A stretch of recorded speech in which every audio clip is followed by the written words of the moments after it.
Welcome back. This is the Goddess Hour. We've been explaining the soft and water themed qualities of the goddess Kwan Yin here on the Goddess Hour on 89.5 KOPN. We are your hosts, Corri, Flaker, Fraser, and Vic Day. and as we said in the first part of the show, water transitions into everything. It can be gas, it can be solid, it can be liquid. And we're also talking about the softness of things and the fluidity of things can create flexibility versus the rigidity of things can create breaking. I mean, we didn't really talk. I'm Well, expanding I talked a little on. bit about, Yeah. that like we think of air as being dry, but actually dry air is not consumable by our bodies. It has to be moist air, like it's that transformation space in which Yeah. it becomes useful for us.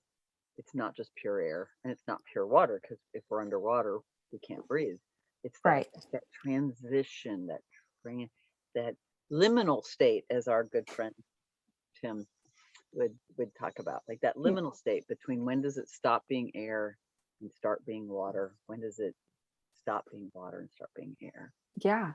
And water is always changing. It's always changing from air to water to with the rain and turns to ice. And just as water is soft and flexible and fluid, Quan Yin is fluid as well and transformative.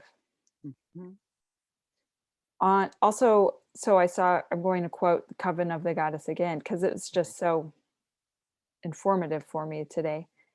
In the Chinese pantheon, Kuan Yin, masculine in appearance, along with Buddhism, first appeared as early as 1st century CE and returned to Japan by way of Korea soon after Buddhism was first introduced into the country from the mid 7th century.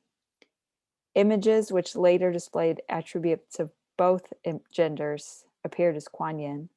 They began assuming any form required to relieve suffering. As her association with compassion and kindness grew in China, she became interpreted in all female form around the 12th century. A mother goddess, a patron of mothers and seamen because of all the water. She gave hope to the people who worshipped her.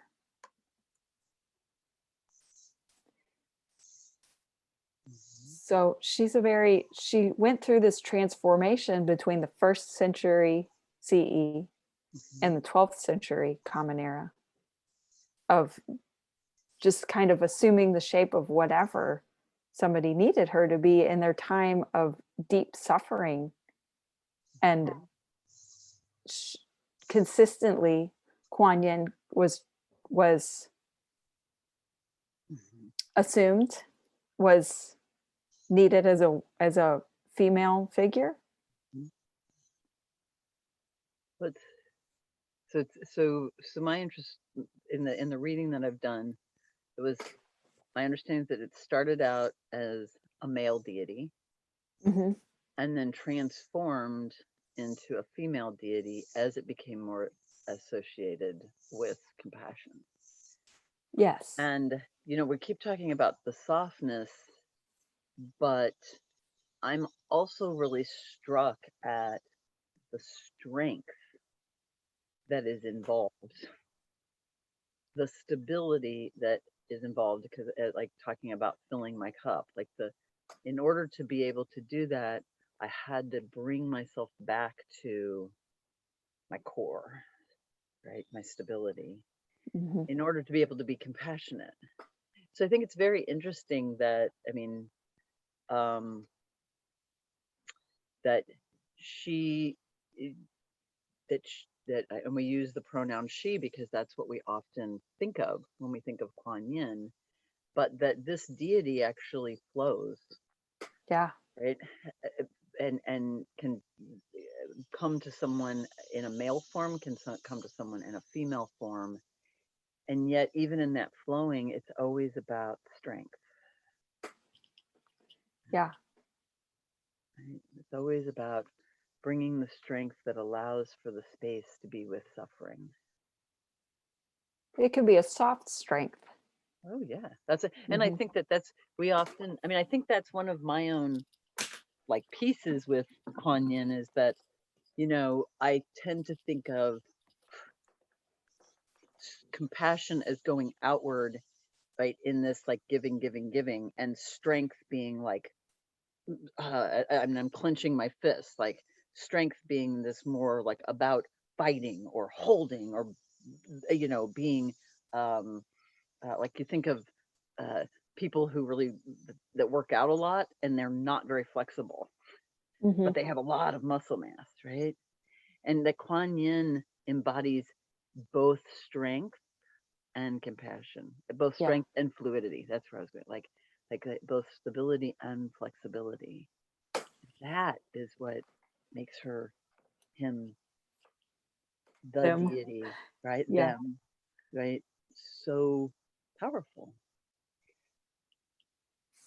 So we're going to talk about this more in the second half, but I want to make sure that people know if you are just tuning in, you are listening to 89.5 KOPN Columbia.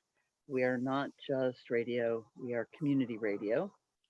And because we are community radio, we are all volunteers.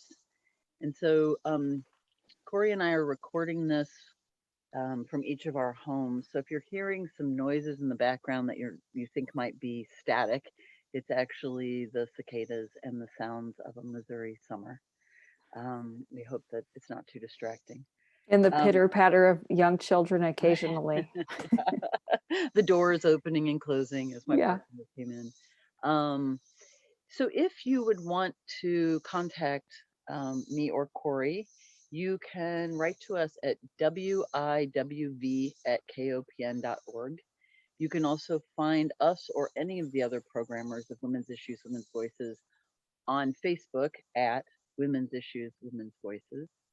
And if you'd like to watch recordings of the videos that Corri and I have made of the Goddess Hour, you can find that on YouTube at my personal uh, YouTube channel, Embodiment Live Life More Fully.